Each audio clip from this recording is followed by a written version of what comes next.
Assalamualaikum warahmatullahi wabarakatuh. Selamat pagi, salam sejahtera bagi kita semua. Selamat datang di channel YouTube Hewan Sehat TV. Perkenalkan, saya Dr. Hewan Yudi Gunawan dari Klinik Hewan Sriwijaya Vipet Palembang. Channel ini dibangun bukan untuk menggurui siapapun, tapi untuk berbagi informasi, sharing pengetahuan seputar kesehatan hewan dan tips-tips perawatan kepada teman-teman semua, baik kepada pet lover maupun kepada pawrents. Sebelum masuk ke materi hari ini, perkenalkan saya dan segenap kru. Kami semua memohon doa dan bantuan yang sebesar-besarnya dari teman-teman semua dengan cara klik tombol like dan subscribe, comment and share, aktifkan juga notifikasi loncengnya agar channel ini bisa berkembang dan maju. Kedepannya, kami berencana akan menggunakan sebagian dari penghasilan channel ini untuk membantu anabul-anabul yang terlantar di luar sana, terutama bantuannya berupa makanan, obat-obatan, perawatan kesehatan, dan operasi bila diperlukan. Jadi, dengan aktif nonton video di channel ini, teman-teman telah membantu kami mengembangkan channel ini, sekaligus juga teman-teman telah ikut serta membantu anabul-anabul yang terlantar di luar sana. Baiklah, mari kita masuk ke materi hari ini.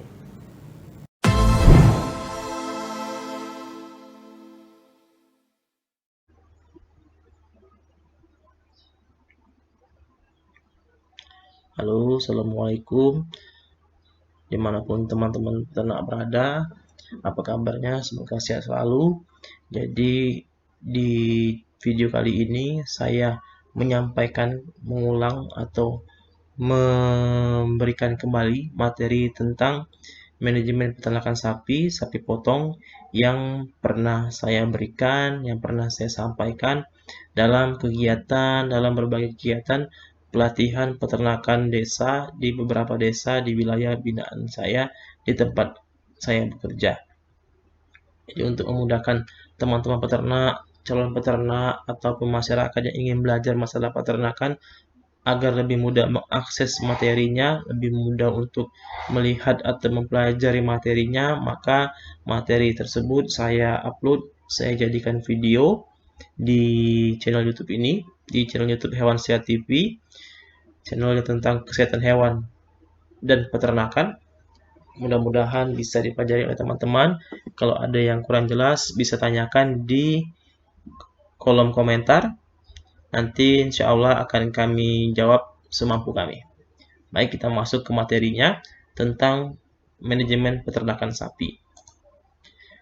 Dalam manajemen peternakan sapi, ada 5 hal yang perlu teman-teman peternak perlu perhatikan, yaitu masalah manajemen pembibitan, manajemen pemberian pakan, manajemen perkawinan, pemeliharaan, dan yang terakhir adalah manajemen kesehatan.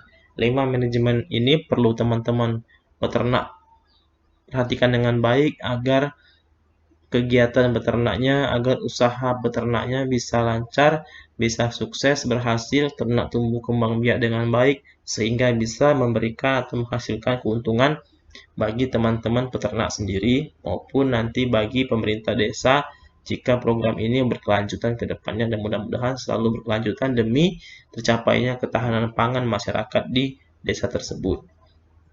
Oke, lanjut ya materi. Nah, untuk pembibitan yang perlu diperhatikan adalah asal bibitnya, lalu pemilihan bibit jantan dan betina. Jadi kami himbau untuk memasukkan bibit ternak, baik itu sapi maupun kambing, kerbau, dari daerah asal yang masih bersih atau yang sudah sembuh atau yang sudah tuntas dari masalah PMK. Seperti yang teman-teman ketahui, saat ini PMK atau penyakit mulut dan kuku sudah menjadi wabah nasional di kita di Indonesia, sehingga kami menghimbau kepada teman-teman peternak dimanapun berada, usahakan, upayakan, dan sebisa mungkin membeli ternak dari daerah yang bebas PMK dan sudah divaksin PMK jika memungkinkan.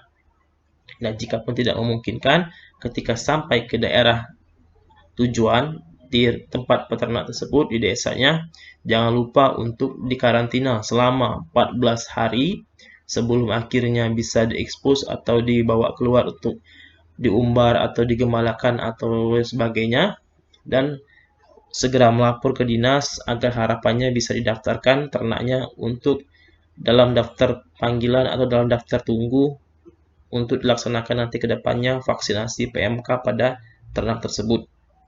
Lalu pilihlah bibit jantan dan betina yang baik. Nah, bibit jantan dan betina yang pernah saya sampaikan dalam pelatihan Pilihlah yang bibit bobot bebeknya baik, asalnya genetiknya, dan hindari bibit jantan dan betina yang berasal dari satu keluarga atau yang sedarah untuk mencegah terjadinya inbreeding atau kawin sedara, karena inbreeding atau kawin sedara dapat menurunkan kualitas genetik dari anakannya nanti ke depannya. Oke. Nah, untuk pembibitan, jika teman-teman peternak ingin usaha ternaknya untuk breeding dengan tujuan atau harapannya dihasilkan anakan, maka pilihlah umur bibit dewasa yang kisaran 2-3 tahun yang cukup dewasa untuk bisa dikawinkan. Tapi jika teman-teman peternak ingin hasil yang lebih cepat, mungkin untuk pembesaran, maka pilihlah bibit yang masih remaja di kisaran 10-12 bulan untuk pembesaran. Perbedaan berat badan antara ternak jantan dan betina sebaiknya jangan terlalu jauh. Kami menyarankan maksimal perbedaan berat badan itu ada di kisaran 15-20 kg. Kenapa? Karena jika perbedaan berat badannya terlalu jauh, maka ini akan mengganggu proses perkawinan. Misalkan jantannya 100 kilo, sedangkan yang betinanya cuman misalkan 70 kilo atau 75 kilo maksimal kan, jadi ada beda sekitar 25 kilo. Maka ketika proses kawin alami, jika dia kawin secara alami, maka resikonya adalah si betina tidak akan mampu menopang atau menahan tubuh ternak jantan ketika proses kawin, di mana ternak jantan akan menaiki tubuh si ternak betinanya. Selain itu, seandainya pun berhasil atau kawin, ada risiko lagi yaitu distokia atau gangguan persalinan, di mana si ternak betina tidak akan bisa beranak melahirkan dengan normal karena janinnya terlalu besar akibat dari indukan atau bibit dari jantannya yang memang sudah besar. Ya, jadi itulah harapannya jangan pilih ternak yang terlalu jauh perbedaan berat badannya, kisaran maksimal sekitar 15-20 kg dan berasal dari keturunan ternak yang sehat serta berkualitas. Lalu pemberian pakannya, sapi butuh pakan sekitar 10% dari berat badannya. Jadi misalkan berat badannya 100 kg, maka sapi butuh sekitar 10 kg sehari. Jadi kalau teman-teman ini perlu diperhatikan bagi teman-teman peternak yang memelihara sapi dengan metode intensif, dalam artian sapi tidak digembalakan, sapi selalu standby di kandang selama 24 jam 7 hari seminggu, yang berarti teman-teman perlu ngarit atau menyiapkan rumput untuk makanan sapi sehari-hari. Maka teman-teman perlu mempertimbangkan bahwa setidaknya sapi yang idealnya itu butuh 10% dari berat badannya. Maka teman-teman perkirakan jika sapi ada 5 sapi dalam satu kandang dengan berat misalkan 100 kg, maka seharinya teman-teman peternak perlu menyiapkan kurang lebih 50 kg rumput atau 50 kg pakan. 50 kg pakan. Komposisi pakan yang ideal itu terdiri atas 60 hijauan rumput dan 40% legum. Jenis rumputnya macam-macam, ada lapangan, rumput jerami, rumput gajah dan sebagainya. Dan jenis legumnya ada gamal, indigo vera, turi, kaliandra dan sejenisnya. Beberapa sapi seperti sapi Bali, jenis sapi Bali juga bisa memakan dedaunan seperti daun waru, daun nangka, daun pisang, dan bahkan juga sapi Bali bisa memakan pelepah pisang. Nah, kalau diibaratkan itu mungkin kalau hijauan rumputnya itu 60% hijauan rumput ini teman-teman peternak, ini itu ibaratnya itu yang 60% ini adalah nasi kalau kita di manusia, sedangkan yang 40% legum ini adalah sumber proteinnya, sumber protein, sumber lemak, sumber nutrisinya ini mungkin seperti semacam kalau kita di orang itu lauknya lah, lauk pauknya seperti itu.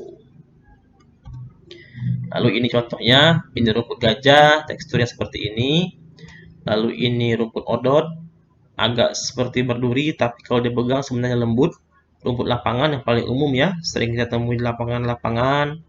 Lalu rumput raja ini batangnya kalau kita lihat dari dekat itu seperti mirip-mirip kayak batang tebu seperti itu, tapi lebih kecil ukurannya. Keras-kerasnya dia berbuku-buku seperti itu, seperti batang tebu. Nah, ini legum, ini gamal, ini indigo vera, kaliandra dan turi. Kaliandra ada bunganya seperti berumbai-rumbai seperti ini, sedangkan turi seperti kacang kayak lewat mirip seperti kacang. Ini bentuk bunganya. Indigo vera bunganya berwarna ungu-ungu kemerahan. Gamma cenderung tidak berbunga, bentuknya seperti ini. Daunnya berdiri sendiri-sendiri daunnya. Ini adalah legum, sejenis legum-leguman atau legumin tadi yang saya bilang itu, yang tadi saya bilang yang 40% ini ya. Nah, ini legum itu. Tadi inilah gambarnya. Nah, ini legum itu, teman-teman ternak ya. Dan kasih minum air minum yang jernih dan bersih, teman-teman ya. Jangan sembarang air, apalagi air seperti ini alkohol. Jangan pula dikasih teh dan kopi, karena sapi, ternak, kambing tidak minum teh, tidak minum kopi, apalagi minum alkohol. Walaupun alkoholnya berwarna jernih sekalipun ya. Kasih air minum yang benar-benar jernih dan bersih. Memang yang air layak untuk diminum oleh ternak paling minimal lah, setidaknya kami rekomendasikan air sumur lah, yang paling setidaknya air sumur. Kalau tidak bisa kasih PDAM atau air minum yang bagus, minimal air sumur lah, yang bersih, yang layak untuk diminum oleh ternak tersebut. Kenapa harus bersih dan jernih?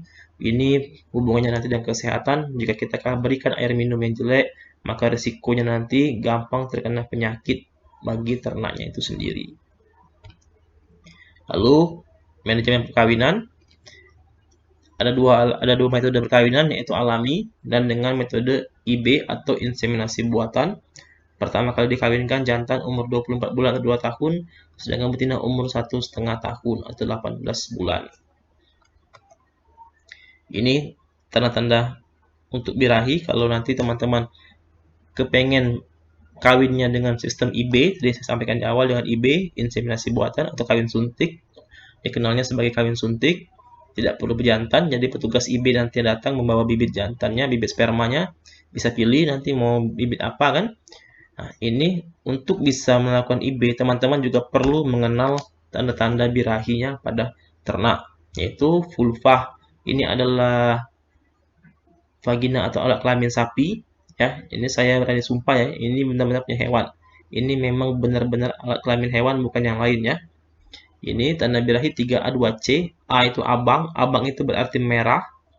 Lalu abu, abu itu bengkak. Ini kayak sedikit bengkak kan bagian vulva atau vaginanya. Dan anget, anget itu panas. Kalau dipegang itu panas. Dan keluar lendir transparan, jernih. Serta celingkrik atau menaiki atau dinaiki apabila betina pada padang gembala. Artinya kalau dia sudah mulai celingkrik, mau dinaikin yang betinanya, ternak betinanya, maka sudah ada tanda-tanda birahi. Nah, ketika tanda birahi ini mulai muncul, maka teman-teman peternak segera menghubungi petugas IB, dilaporkan. Nanti petugas IB akan mulai menentukan kapan waktu timing yang paling tepat untuk dilakukan IB atau inseminasi buatan kawin suntik, agar harapannya jadi atau bunting ternaknya tersebut. Nafsu makan turun, sering menguat dan bangun pagi. Lalu tanda-tanda kelahiran atau beranak, kambing membesar, membengkak dan mengeras, urat daging di sekitar pelvis akan mengendor dan sekeliling pangkal ekor cekung, vulva bengkak yang tadi gambar tadi, foto tadi, nafsu makan menurun, sapi gelisah dan selalu berubah posisi, serta sapi seringkali kencing. Ini karena adanya tekanan dari fetus atau janin dari dalam rahimnya yang ingin keluar.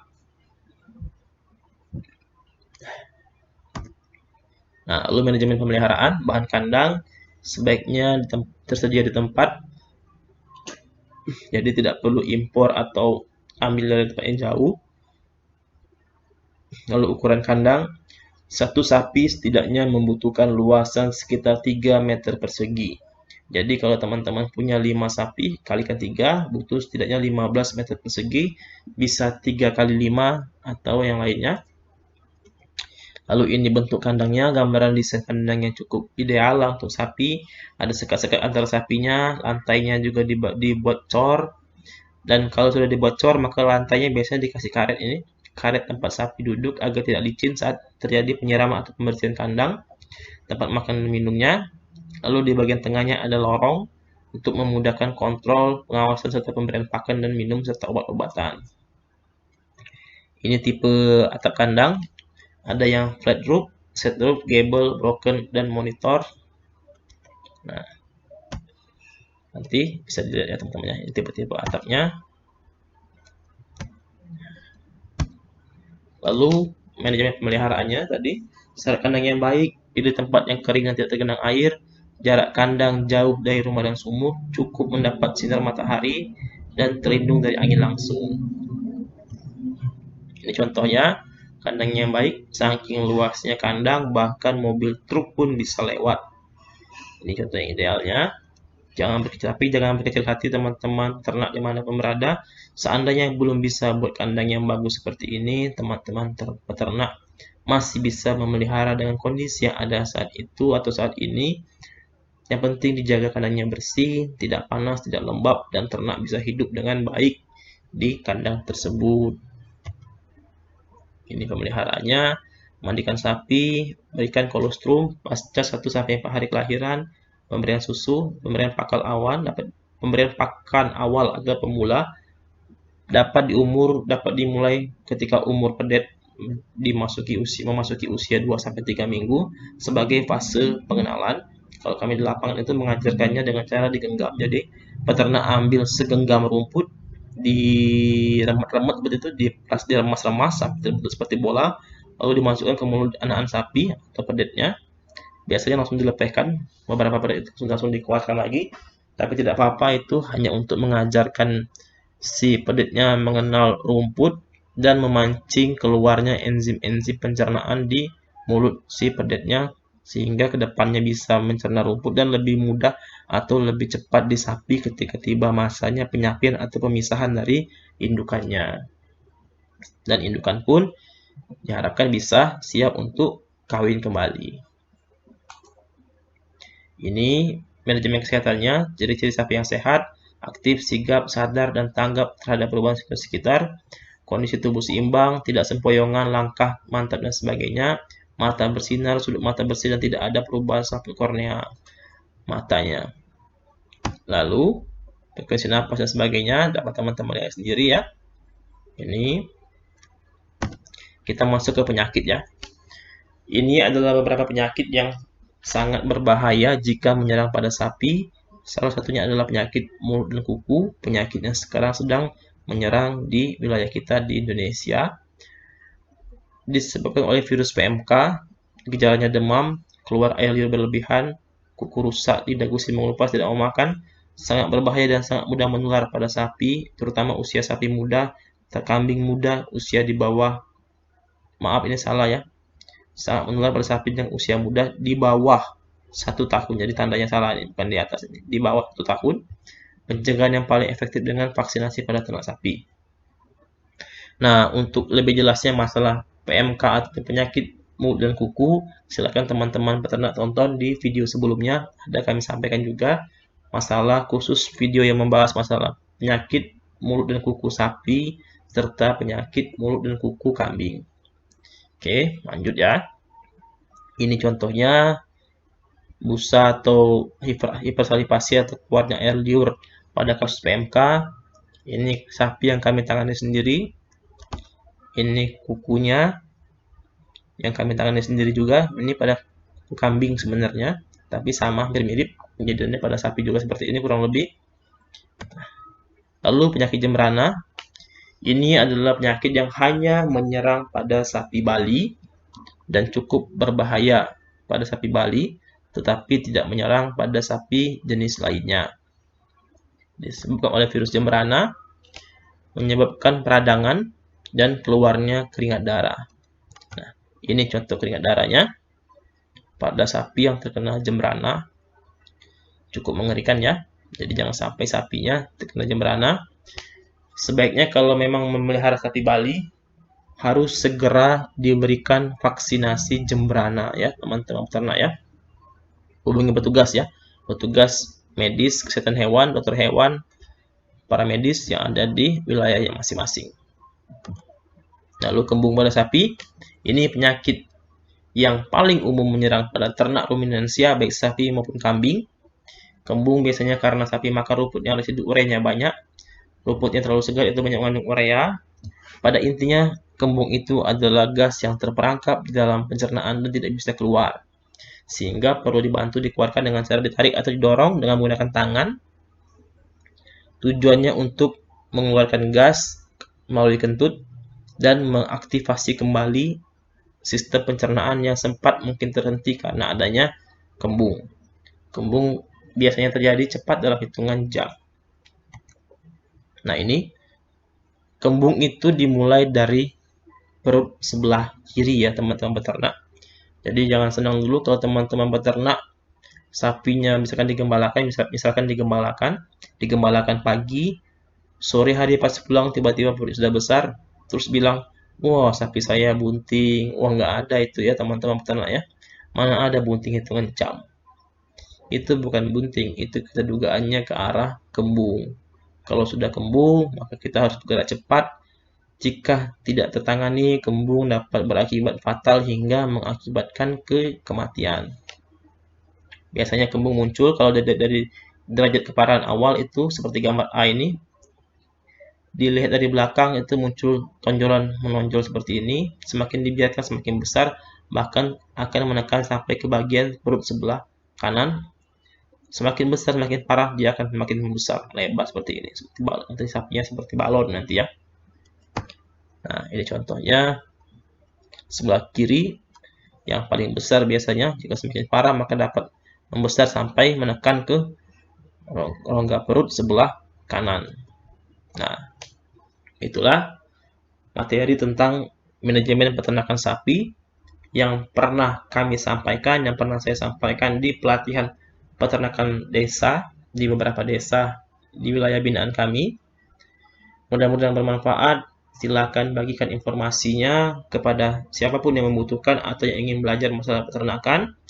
Jika ada yang ditanyakan, silakan komen di video ini. Kami akan berusaha menjawabnya. Jangan lupa juga dukung kami dengan cara subscribe dan like video atau channel YouTube kami di Hewansyah TV, sehingga kita bisa lebih banyak berbagi informasi dan pengetahuan baik seputar peternakan maupun seputar kesehatan hewan lainnya, termasuk hewan peliharaan atau anabul ya. Sampai jumpa di video selanjutnya. Terima kasih. Salam sehat selalu.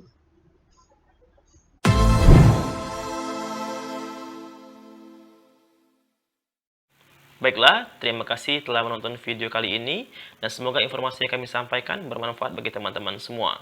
Sekali lagi, kami mohon doa dan bantuan yang sebesar-besarnya dari teman-teman semua, dengan cara klik tombol like dan subscribe, comment, and share. Aktifkan juga notifikasi loncengnya, agar channel ini bisa berkembang maju, sehingga kita bisa membantu lebih banyak anabul yang terlantar di luar sana.